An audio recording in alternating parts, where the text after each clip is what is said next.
She looked me dead in the eye one evening and said, "Sell your old truck, it's worthless." The words cut through me like a cold wind, but I didn't flinch, I didn't argue, I just smiled to myself because deep down I knew she was wrong, and one day she would see just how wrong she was. Thank you for staying with me, it means more than I can say. And before I go deeper into this story, I would love to know where you are watching from, so please tell me down in the comments because it makes me feel closer to you. My name is Walter, I am an old man now, and I live out here in Alaska, where the air is sharp, the winters are long, and the memories are heavy. I have spent my life working with my hands, building, fixing, providing, and through all of it, there was one constant by my side, that old Chevy truck. To anyone else, it might have looked like just another rusty piece of machinery, something to be tossed aside or forgotten.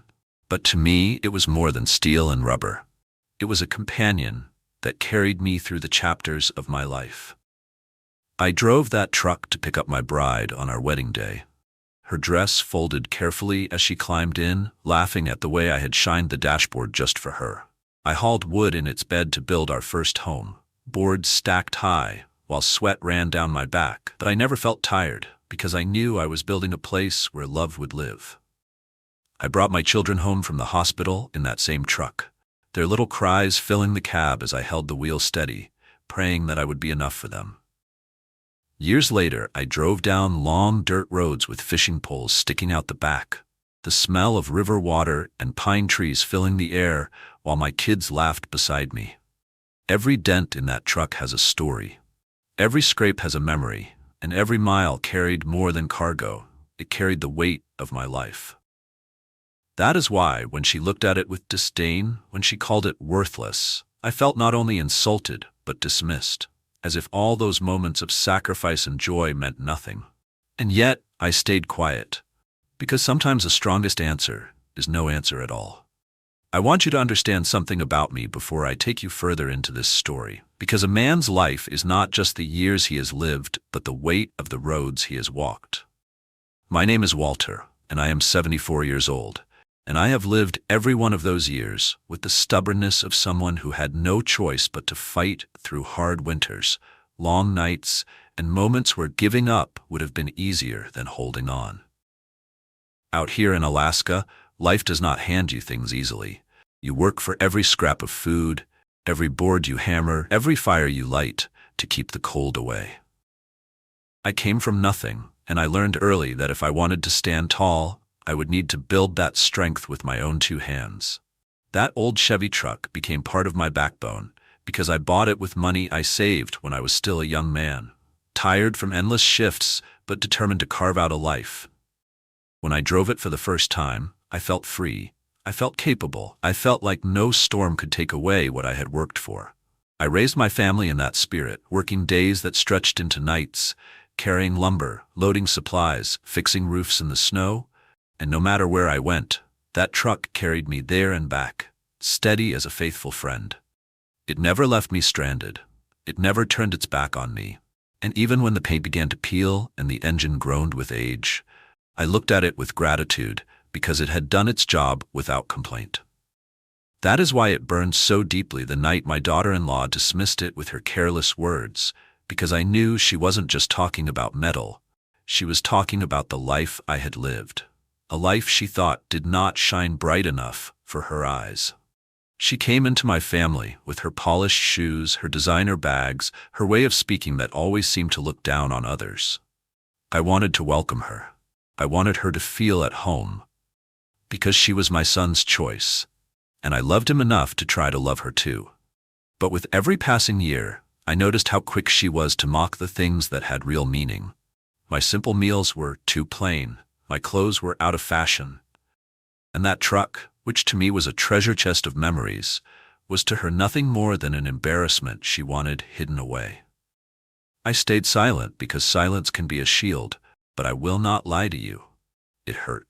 I carried that hurt inside like a stone in my chest, heavy but unspoken, because I believed that one day life itself would show her the difference between glitter and gold. I remember sitting in the garage late at night, running a cloth over the hood of that truck, my hands tracing every line of rust like they were scars on my own body.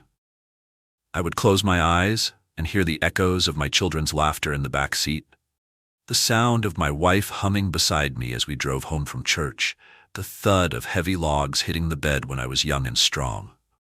Those memories lived in the metal, and I promised myself I would never let them be dismissed as worthless, no matter how loudly she sneered. And in that silence, polishing the chrome, smelling the oil and dust, I began to feel something growing in me. Not anger, but a quiet certainty. The kind of certainty that comes when you know time is about to prove you right without you ever needing to raise your voice.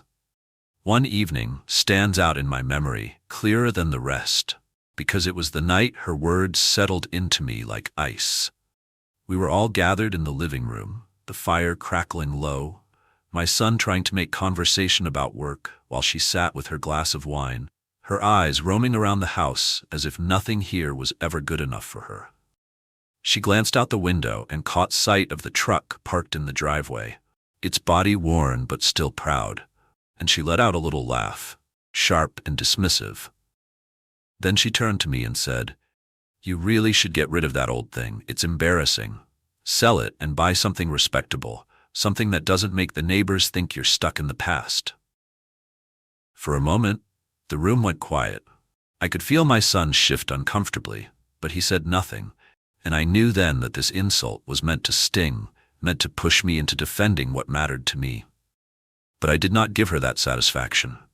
I sat there with my hands folded, my heart steady but heavy, and I said nothing at all, because I knew, deep inside, that to argue with someone who cannot see worth is to waste your breath, and my breath has always been reserved for the things that matter, not for those who judge without understanding. She smiled after she spoke, but it was the kind of smile that hides disdain, and I realized she thought she had won something by cutting me down. What she did not know was that every word she threw at me only deepened the bond I had with that truck. It was not just steel, not just a vehicle left behind by time. It was the keeper of my history, and history does not lose its value simply because someone is too blind to see it. I looked at her and then looked back at the fire, letting the silence grow thick between us, because silence, when used with patience, can speak louder than anger ever could. Later that night, when everyone had gone to bed, I stepped outside into the cold and walked up to the truck. The moonlight fell across the hood, catching the lines of rust and wear, and instead of shame I felt pride. I rested my hand on the steering wheel, remembering how strong I had once been when I held it for the first time, and I whispered to myself, "She doesn't know. She doesn't know yet." That night, I promised myself that I would hold steady, that I would not be baited into bitterness, and that when the truth finally came to light, I would let it speak for me without a single raised word. As I stood there by that truck under the pale light of the moon, I thought about all the years it had carried me, and it struck me that when she called it worthless, she was not only mocking the machine but also the life I had poured into it. Every dent on its side came from a story that mattered. Every scrape along the paint was proof that I had worked, that I had built, that I had lived. I remembered hauling the lumber that became the beams of the home my wife and I shared, the laughter in the cab as we drove through rainstorms with the wipers struggling to keep up, the long nights when I returned late from work, too tired to eat but grateful to make it home. None of that was worthless, and I would not let her cold words erase what had been carved into that truck by time and by sacrifice. In that moment, I began to see clearly what her insult revealed. To her, value was measured in shine, in labels, in the way something looked parked in a driveway where neighbors could see. To me, value was measured in loyalty, in history, in the way something endured when the years grew heavy. She thought she had humiliated me with her smirk, but what she had really done was show how shallow her world was compared to mine. And though I felt the sting of her words, I also felt a quiet kind of strength rise inside me, a reminder that patience has always been my greatest weapon. I went back inside, the warmth of the house settling on me as I closed the door, but her voice still echoed in my ears. My son avoided my eyes, and I could tell he was torn between love for me and loyalty to her, and that cut deeper than I wanted to admit. Still, I kept my silence, because the battle I was fighting was not one of shouting matches or slammed doors. It was a battle of dignity. And dignity is won by standing tall, not by lowering yourself. That night, I lay in bed, staring at the ceiling, letting the memories of my life play across my mind. And I told myself that her day of understanding would come. She might laugh at rust, but she did not know how rare time had made that truck. How the very years she mocked were the years that had turned it from an old machine into a piece of living history. I did not need to prove anything to her. I only needed to wait, because truth, when it finally arrives, speaks louder than pride ever can. Days passed, and I carried her words quietly, not as a wound but as a reminder, because I knew time has a way of revealing what pride tries to hide. One afternoon, as I stood in the garage wiping the dust from the hood, an old friend of mine stopped by, a man who had turned every wrench and bolt for most of his life. He had grease on his hands, the kind that never really washes out, and a smile that came from knowing engines better than most men know themselves. He walked around the truck slowly, running his fingers along the lines of its body, and then he looked at me with eyes that carried a different kind of truth. He said softly, "Walter, do you know what you're sitting on here? You've got something rare, something collectors are hungry for. They're looking for trucks like this, and yours is in better shape than most I've ever seen." I stood there in silence, letting his words settle into me, because while I had always known the value in my heart, hearing it confirmed by a man who knew the worth of machines gave me a quiet surge of pride. I thought back to the night she laughed, to the way she waved her hand, as if my life's companion was nothing more than scrap to be hauled away, and I realized that her judgment had blinded her to the truth that was right in front of her. My friend leaned against the fender and told me stories of buyers who would pay more than I could imagine. Men who searched auctions and garages for just this kind of treasure, not because it was shiny and new, but because it carried a history that could not be manufactured. In that moment, I felt the tide shift inside me, though I kept it hidden. I nodded, thanked him, and listened as he explained how the years of care I had given, the way I had preserved the heart of that truck, had made it worth more than any gleaming car parked in her spotless driveway. He left me with a pat on the shoulder and a knowing smile, and I stood there alone in the garage, my hand resting on the wheel, the smell of oil and old leather filling the air. I whispered to myself, "Patience, Walter. Patience.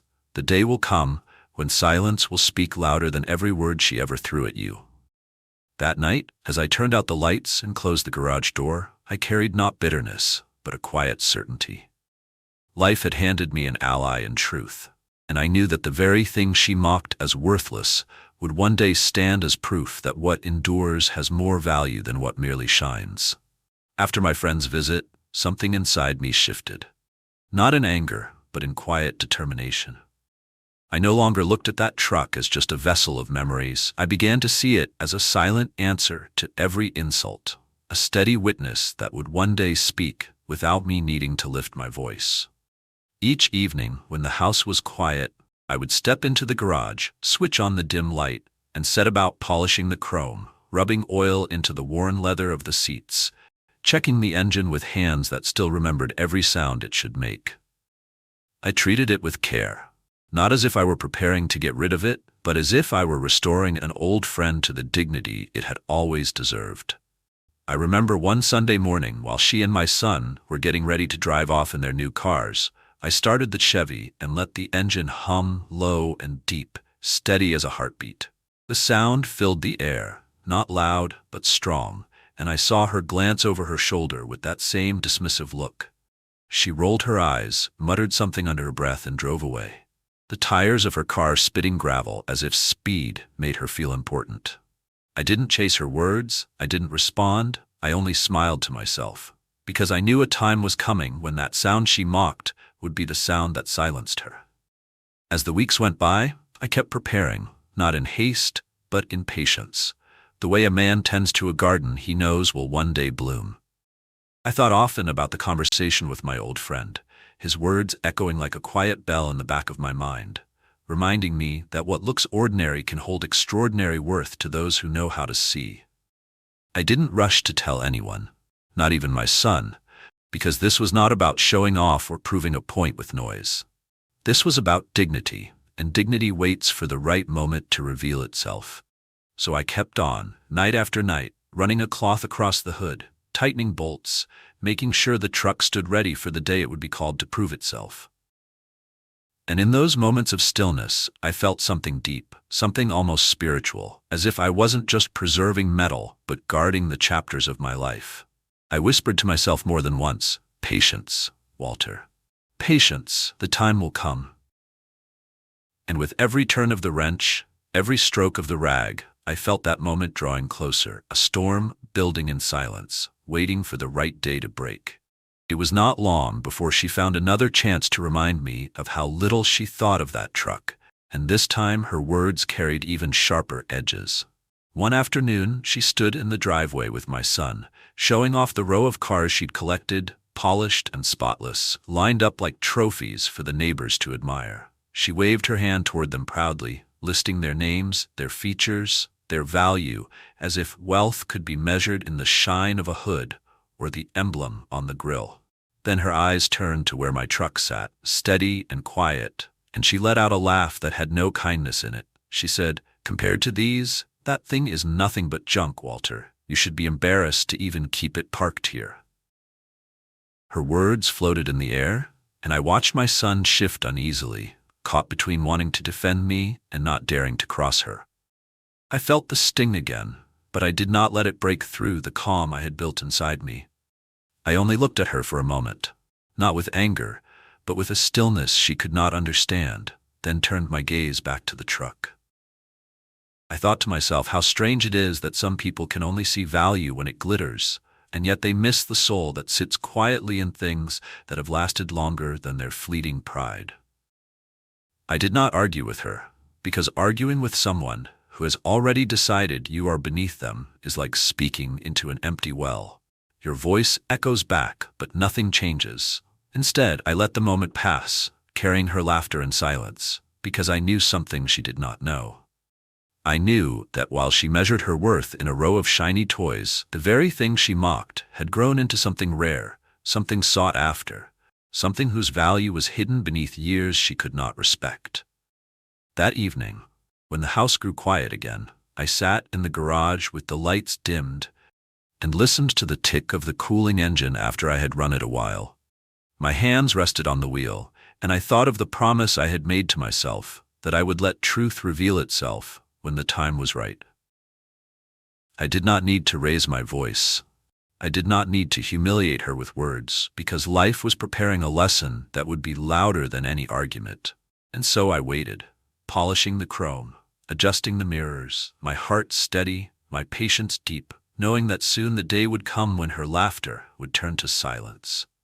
Not long after that day in the driveway, I decided it was time to take a step she would never see coming.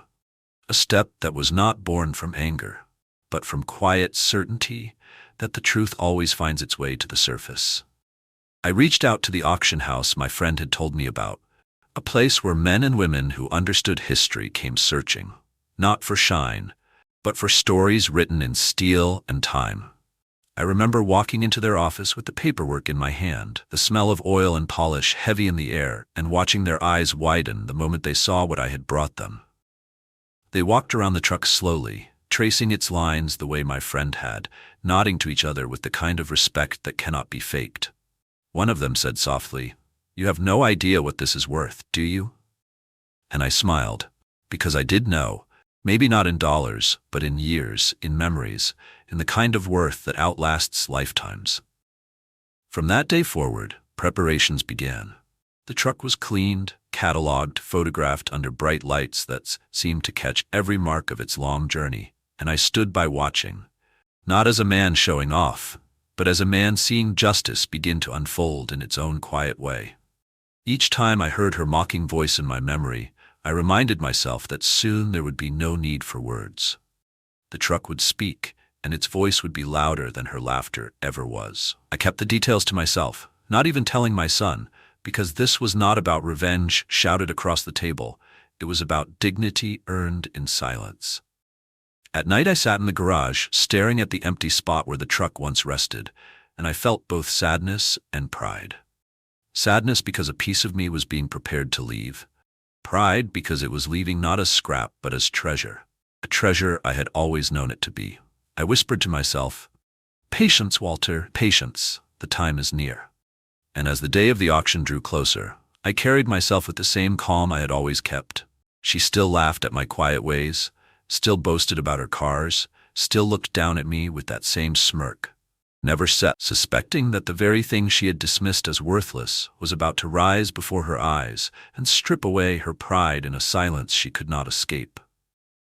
The morning of the auction came, crisp and clear, the kind of morning where the air feels heavy with meaning, and I rose before the sun, my heart steady though my hands trembled just a little as I buttoned my shirt. I drove quietly to the hall where the event was being held, and when I arrived, I saw rows of polished vehicles already gleaming under the lights, each one displayed like a jewel, each one waiting for a bid. My truck was there among them, no longer sitting in my garage, but standing proud beneath the glow of the lamps, its worn lines and polished chrome catching the attention of strangers who circled it slowly with admiration in their eyes. I took my seat at the back of the room, choosing silence as my shield once again, and as the auctioneer began his rhythm, the sound of his voice filling the hall with numbers and names, I felt something swell in me that was not just pride, but a kind of peace. One by one, the cars rolled past the crowd, bids rising, applause breaking, until finally it was time for my truck. The room grew quiet for just a moment, the kind of quiet that comes before a storm, and then the auctioneer's voice rang out, strong and sharp, announcing the history of the model, its rarity, its condition. The first bid came quickly, then another, and then another, each number climbing higher, faster, as collectors raised their hands with a hunger I had never seen before. My heart pounded, but I sat still, my face calm, because this was not about the money, it was about the truth unfolding in front of me. With every new bid, I thought of her voice mocking me, telling me I should be ashamed, and I thought of how her words were now being drowned out by the sound of men and women fighting to claim what she had called worthless. The numbers climbed past anything I could have imagined, the crowd leaning forward, gasps escaping as the figure soared, and I let the moment wash over me in silence. I did not cheer. I did not smile wide. I only folded my hands and listened, because the truck was speaking now, not me, and its voice was stronger than any defense I could have ever given. And as the final call rang out, the gavel came down with a sharp crack that echoed through the hall, sealing the truth in one decisive strike. When the sound of that gavel struck the air, the hall seemed to pause for a breath, and then came the whispers, the clapping, the stunned faces turning toward me as if they could not believe what they had just witnessed. The final price stood higher than any car she had ever paraded in front of me, higher than the entire row of her polished machines lined up outside the house, and for the first time in a long while, I felt the weight of silence tip in my favor.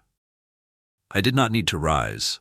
I did not need to speak, because the truth had been declared in front of everyone, undeniable and sharp as the crack of that wooden gavel. I looked across the room and saw her standing there beside my son, her lips pressed tight, her skin pale, her eyes darting between the auctioneer and the papers in his hand. The pride she had worn like a crown was gone, replaced by a stillness she did not know how to carry. And in that moment, I understood that nothing I could have said to her would have reached her the way this did. The truck, the very thing she laughed at, had spoken for me, and it had spoken with a voice so strong that even she could not turn away from it. My son kept shifting his weight, his hand touching her arm as if to steady her, but there were no words for him to offer, no excuse he could make to erase what she had said, what she had believed, and what the truth had just shattered. I stayed where I was, calm and quiet, letting the murmurs of congratulations pass over me, letting the hands of strangers reach out to shake mine, not because I wanted their praise, but because I wanted her to stand in that silence and feel it. It was not revenge I felt in that moment. It was something deeper, something quieter. The knowledge that dignity, when guarded, can outlast insult, and that patience, when held steady, will one day show its reward. She lowered her eyes, unable to meet mine, and for once her voice, which had always carried sharpness, was nowhere to be heard. And that silence, heavy and undeniable, was worth more to me than every dollar printed on the page. As I walked out of that hall, the papers signed and the final number written in ink, I did not feel the weight of money in my hands. I felt the weight of something far greater. The quiet victory of knowing that every hour I had spent with that truck, every mile I had driven, every memory I had held close, had been honored in front of the world. It was not about the figure on the page. It was about the truth being set free. And in that truth I found a peace that no insult could ever take away. I stepped into the sunlight and breathed deep, the cool air filling my chest, and for the first time in a long while, I felt as if the years of silence I had carried had finally spoken for me. She walked behind me, her steps slower than usual, her face still pale, her pride stripped bare, and I did not turn to her with anger or gloating. I did not speak a single word to remind her of what she had once said. I let her carry her silence, the way I had carried mine, heavy and unshakable, because sometimes the best lessons are not taught by speeches, but by moments that cannot be undone. My son followed quietly, glancing at me now and then, perhaps ashamed, perhaps conflicted, but I held no bitterness in my heart for him, because I knew life has its way of pulling men in two directions when they are caught between love and loyalty. That evening I sat alone with a cup of tea, staring at the spot in the garage where the truck had rested for so many years. The space looked empty, but my heart was full, because though the truck was gone, what it had carried remained.